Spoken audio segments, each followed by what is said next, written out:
imagine being so um, exceptionally beautiful, like absolutely flawless, that it just completely ruins your life. Oh, wow. Yeah, that's a thought. Right. Like nobody loves you. Nobody even tries to connect with you. People just travel from all over the world to stare at you in dead silence, Ah. as if you aren't even human. Just totally isolating. Exactly. And today, we are pulling from Edith Hamilton's classic compilation, Mythology, to explore a story originally penned by the 2nd century Latin writer Apuleius. Right, the tale of Cupid and Psyche. That's the one. Hmm. And our mission for this deep dive is to uncover why this 2,000-year-old Roman myth, featuring a jealous goddess, a flying baby, and like an invisible A mansion. very strange mix of things. Yeah, very strange. Why it actually provides one of the most profound, devastatingly accurate psychological maps of love, trust, and the human condition ever produced. Okay, let's unpack this. To understand the sheer weight of this story, we really have to start by analyzing the mechanism of the protagonist's suffering. Right, Psyche. She's a mortal king's youngest daughter, and her defining trait is a beauty so staggering that it literally breaks the religious order of the ancient world. It's like she breaks the system. She really does. Men from everywhere journey just to gaze at her. They actually stop worshiping Venus, the actual goddess of love and beauty, to worship this mortal girl instead. I look at this through the lens of modern attention economics. It is the absolute equivalent of a regular everyday person accidentally going viral. Oh, I like that analogy. Yeah, and just siphoning all the followers, the engagement, the relevance away from a notoriously petty mega influencer. Which Venus definitely is. Oh, absolutely. Venus is losing her brand. Her altars are covered in cold ashes. Her temples are falling apart. She is facing existential irrelevance, and she is furious. What's fascinating here is how the ancients viewed extraordinary beauty or talent. Like, differently than we do. Oh, entirely. Modern culture tends to treat exceptionalism, being the most beautiful or the smartest, as this absolute blessing, a shortcut to happiness. Right, like you won the genetic lottery. Exactly. But the ancient Greeks and Romans saw it as a highly dangerous liability. Standing out to that degree was a magnet for divine wrath. It disrupted the natural hierarchy. And it also completely destroys Psyche's social reality. Like, the irony of her situation is just heartbreaking. She's totally alone. Yeah, she doesn't fall in love, and nobody falls in love with her. Men just revere her and then pass on to marry other normal women. Right. Even her fundamentally average sisters get married off to kings. And Psyche just sits alone. It reminds me of walking through a high-end art museum. When you put a masterpiece behind velvet ropes and bulletproof glass, you revere it, but you can't touch it. You definitely don't take it home. Exactly. Psyche is that painting. The pedestal she's been placed on makes any genuine human intimacy impossible. Because when you elevate someone to the status of an idol, you strip away their humanity. Yeah, you don't have to deal with them as a person. Right. You don't have to empathize with an idol's messy human needs. And her parents become so disturbed by this total lack of normalcy that her father actually travels to an oracle of Apollo to ask for a solution. And that does not go well. Not at all. Apollo, who is influenced by this secret plot, delivers a horrifying prophecy.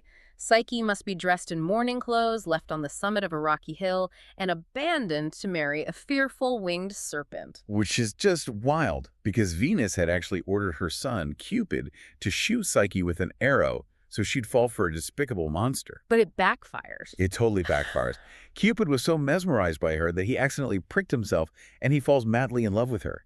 He's the one orchestrating this bizarre prophecy. So Psyche's family essentially holds a funeral for her wedding. Yeah. They dress her for death, leave her on this terrifying cliff, and just lock themselves in their palace to mourn. We see a really profound psychological transition here. Psyche's public isolation was devastating, but to truly break a person's spirit or, to forge it anew, you have to isolate them in their own mind. Just sitting there waiting to die. Right. She's waiting on that dark hill to be devoured.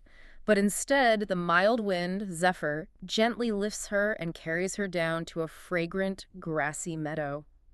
She wakes up beside a bright river, looking at a magnificent mansion. A mansion built for a god. Like gold pillars, silver walls, floors inlaid with precious stones. Which is paradise? It is. She walks in and is attended by invisible voices. They bathe her, they feed her, sing to her. It is an absolute hidden paradise. But there is a massive psychological caveat. Oh, a huge one. She is entirely alone all day. She only interacts with her husband at night in pitch blackness. Which is so unsettling. Right. She can hear him, she can feel his gentleness, but he absolutely forbids her from seeing him. And he warns her that her two sisters are coming to the hill to mourn, and that she has to avoid them at all costs. He tells her that engaging with her sisters will bring ruin upon them both. But I mean, the isolation of the daytime wears on her. Of course it does. She's carrying the guilt of knowing her family is mourning her death while she lives in luxury. She begs him to let her see them. And he caves. He sorrowfully gives in, and when Zephyr brings the sisters down to the palace, the reunion is initially joyous. But the moment those sisters process the gold, the silver, the invisible servants, this bitter, toxic envy takes root. They realize Psyche has never seen her husband's face. Yeah. So they weaponize her lack of visual confirmation. They tell her, well, they say, we know for a fact your husband is the monstrous serpent from the prophecy, and he is just fattening you up to eat you. Which is terrifying. It is, but I want to push back on Psyche's logic here. Like, she feels her husband's kindness every single night. Why let these jealous outsiders get in her head? That's the real tragedy of it. I think this maps perfectly onto the psychology of uncertainty. As humans, we have this profound intolerance for the unknown. We would actually prefer a terrifying certainty. Like knowing you'll be eaten by a monster. Exactly. The concrete belief that a monster is going to eat us over a beautiful but vulnerable mystery. It gives us a false sense of control. If we connect this to the bigger picture, it illustrates the fragility of internal happiness when it collides with external invalidation. Oh, that's a great way to put it. Psyche's reality is objectively safe and loving, but it requires absolute trust without empirical proof. Malicious voices easily manipulate us when we lack that concrete proof. They prey on the doubt. Exactly. The sisters represent that toxic societal noise. It urges you, the listener, to reflect on your own life. Who are the sisters planting seeds of doubt in your quiet, personal contentment? That's a tough question. It is. When do you demand hard evidence for something that can only be sustained by faith? Put yourself in that pitch-black bedroom. You know your partner is kind, but every voice outside your home is telling you they are a monster. How do you ignore that? You don't. How many of us have lit a metaphorical lamp, maybe snooping through a phone or setting a trap for a partner, just to satisfy that unbearable itch of uncertainty? Only to burn the entire relationship down in the process. Because that is exactly what Psyche does. Driven to the brink by doubt, she hides a lamp and a sharp knife near the bed. In the dead of night, while he sleeps, she lights the lamp. The betrayal is physical and absolute. She holds the light high. And she doesn't see a monster. She sees the god of love himself, Cupid. She's so overcome with relief and shame that her hands tremble. And that's the turning point. Yeah, in that trembling, a drop of hot, burning oil falls directly from the lamp onto Cupid's shoulder. He jolts awake. He registers the lamp, the knife, and the shattered boundary of their relationship. But he doesn't attack her. No, he doesn't scream or strike her. He simply delivers one of the most devastating truths in all of mythology. Love cannot live where there is no trust, and he flies away, leaving her in the dark once more. Doubt demands action, but that action destroys the very thing she was trying to protect. It's a self-fulfilling prophecy. Right. Now, Psyche isn't just a passive victim of a pedestal anymore. She goes on the offensive. She walks right up to Venus and surrenders herself, offering to be a humble servant to earn back the love she lost. And Venus is not forgiving. Not even a little. Venus laughs in her face, calls her ugly, and hands down a series of impossible labors. And here's where it gets really interesting. Venus completely misunderstands how human resilience works. She underestimates Psyche completely. She does.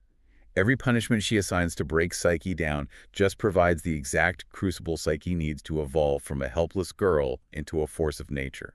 The trials Venus sets are a masterclass in psychological storytelling. The first task is the sorting of the seeds. Venus dumps a massive mountain of wheat, copy, and millet into a room and demands it be perfectly separated by nightfall. Which is mathematically impossible. It's a mathematically impossible task for a single human being. Psyche is paralyzed by despair, but the tiniest creatures of the field, these waves of little ants, take pity on her and sort the pile perfectly. We have to look at the mechanism of why the ants help her. If this were Hercules, he would try to shovel the seeds with brute force. Right, he'd fight it. Yeah, but Psyche sits in her vulnerability. The ants represent the psychological necessity of breaking an overwhelmingly massive trauma or problem into microscopic, manageable pieces. You can't tackle the mountain all at once. Exactly. When you are paralyzed, you survive by moving one tiny seed at a time. Venus is furious and moves to the second trial. She orders Psyche to gather golden fleece from a flock of fierce, violent, man-killing sheep by the river. And Psyche is so exhausted she contemplates throwing herself into the river. But a gentle green reed swaying by the water's edge speaks to her. A talking reed. Yes. The reed advises her not to approach the sheep now while they are aggressive and territorial. It tells her to wait until evening when the sheep leave the thicket to rest, and then simply gather the golden wool caught on the sharp briars. It's the mechanics of yielding. The reed bends with the wind, it doesn't fight it. It teaches Psyche the power of timing and patience. Because brute force would get her killed. Right. Harmonizing with the natural rhythms of the world, like waiting out the danger, is a profound survival strategy. Psyche brings the fleece back, and Venus escalates to a third, even deadlier trial. The river Styx? Yeah, she points to a steep, slimy waterfall of black water, the source of the river Styx, the river of the underworld. She demands Psyche fill a flask from it, and the downdraft is lethal. Only a creature of the air could survive it. And an eagle swoops down, takes the flask, fills it, and returns it to her. It's amazing how nature just steps in. It is. What is vital to understand across all these trials is the nature of Psyche's heroism. She never swings a sword. Her true power is a radical, almost unbearable vulnerability. She doesn't conquer anything by force. No, her earnest suffering demands compassion from the universe. Huh. The natural world, the ants, the reed, the eagle, they intervene not because she commands them, but because she admits she cannot conquer them. It is a total subversion of the masculine mythic tradition. She outsources the impossible because she is humble enough to accept her limitations. But Venus still refuses to yield. She has one last trick. She plays her final card.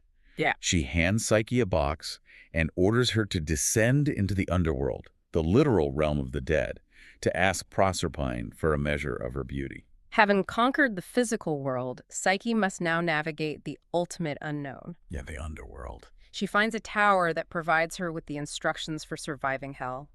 She must go through a specific chasm, carry a penny in her mouth to pay Charon the ferryman, and bring a cake to distract Cerberus, the three-headed dog. It's a very specific list of rules. Very. Wow. And most importantly, she is warned to ignore the pleas of the dead she sees along the way. She must maintain absolute focus. And she does. She follows the instructions flawlessly. She descends, secures the beauty from Proserpine, and navigates her way back to the surface. She has beaten the underworld. It's so close. She is inches from the finish line. And then, in a moment of brilliant psychological realism, she completely self-sabotages. Driven by vanity and a deep, exhausting insecurity, she stops. She thinks about how haggard the trauma of these trials must have made her look. I mean, she went to hell and back, literally. Exactly. She wants to use just a fraction of the divine beauty in the box to make herself lovely for Cupid again. She opens it. But the box is empty. There's no beauty inside. Instead, a deadly, supernatural languor grips her. She collapses into a heavy, unwakeable sleep right there on the road. So what does this all mean? Why have her fail? Yeah, why construct a narrative where the hero does everything right? She sorts the seeds, gathers the fleece, survives the deadly river, navigates hell itself, only to demand that she fail the very last test. This raises an important question about the requirements of transformation. If Psyche had simply marched up to Venus and handed over the box, she would have completed the trials mechanically. You'd be flawless again. Right, she would have been perfect, but humans are not perfect. Her failure in that final moment is what makes her profoundly human. She is exhausted, she is insecure, she just wants to be loved. She's relatable. Very. She isn't ultimately saved because she achieves perfection. She is saved because her earnest, flawed attempt pours her absolute dedication. She gives everything she possesses, and when she finally hits her breaking point and fails, that is the exact moment love is compelled to meet her halfway. Cupid, who had been locked in a chamber by his mother recovering from his burn, is finally healed, and he longs for Psyche.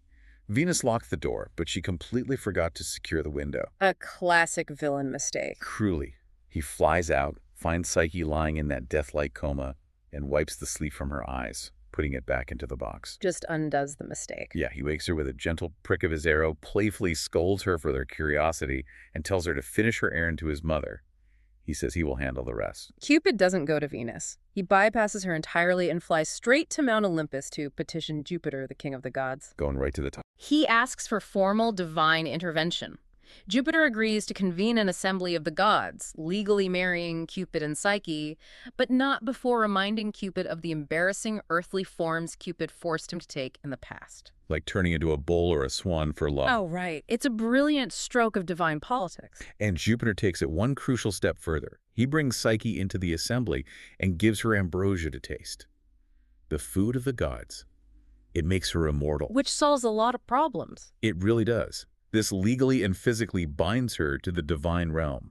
Venus finally drops her grudge, primarily because an immortal Psyche will be living in heaven, occupied with her husband and future children, and will no longer be on Earth distracting mortal men from Venus's temples. Everyone wins. The natural order is restored but elevated. It wraps up perfectly. However, there is a massive allegorical truth underneath the entire narrative that changes how we process the story.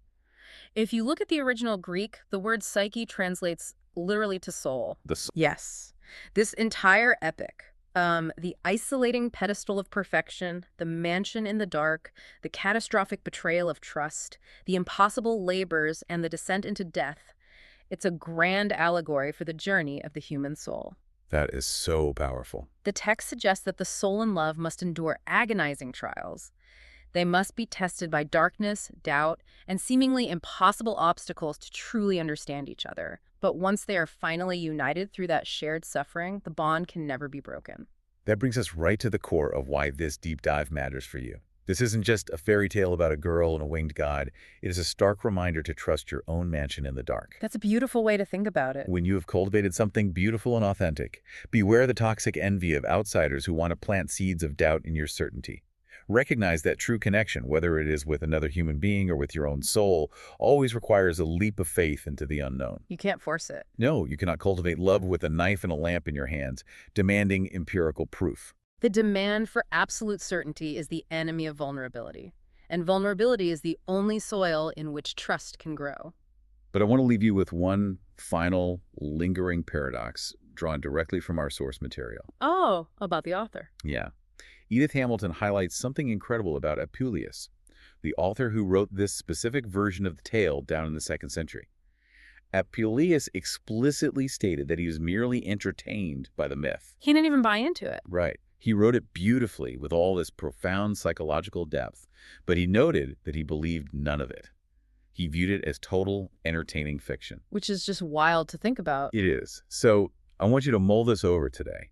If the very creator of this story saw it as nothing more than a whimsical fairy tale, what does it say about the human mind that 2 millennia later, we are still extracting such accurate, undeniable truths from it? Does the story actually need to be believed by its author to be deeply, fundamentally true for the rest of us? That might be the ultimate mystery of the soul. It really might be. We'll see you next time on The Deep Dive.